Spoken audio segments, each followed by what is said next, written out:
탈모엔 다시마가 좋다라는 얘기 들어보셨죠? 다시마를 비롯한 해조류는 모발을 구성하는 요오드, 철분 등이 들어있기 때문에 다시마를 섭취 시 체내 요오드 부족 현상으로 일어날 수 있는 탈모를 예방해주고, 특히 다시마 점액질인 알긴산을 직접 두피나 피부에 바르면 민감해진 피부를 진정시키고 피부 결과 속까지 케어해줍니다. 그뿐인가요? 미네랄과 비타민 A, 비타민 C, 비타민 E 등 피부 속 탄력, 주름 예방에 효과적인 그냥 미네랄 폭탄이라고 생각하시면 됩니다. 그리고 모발에 바르면 천연 트리트먼트 효과까지. 아직도 다시마 안 사오셨어요?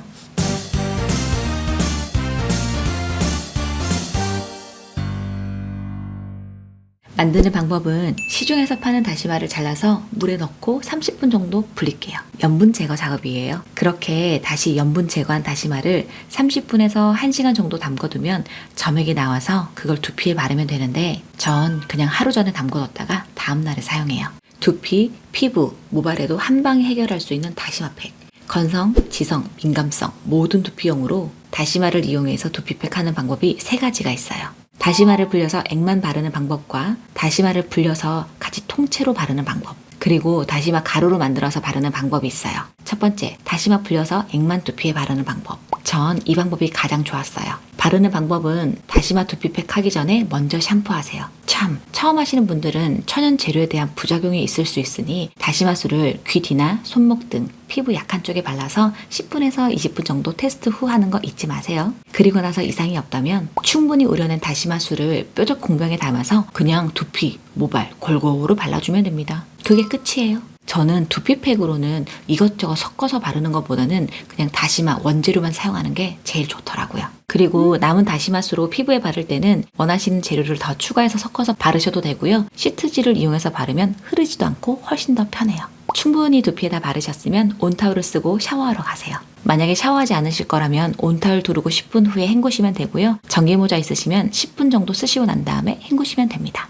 두 번째, 다시마 통째로 가는 방법. 하루 정도 불린 다시마를 그냥 통째로 갈아봤어요. 최대한 곱게 갈았지만 뾰족 공병 입구에 다시마가 걸려서 나오질 않았고, 그럼 이 대신 잇몸으로 그냥 손으로 철퍽철퍽 발라봤지만 다시마 알갱이들이 바닥에 다 떨어져가지고 극혐이에요.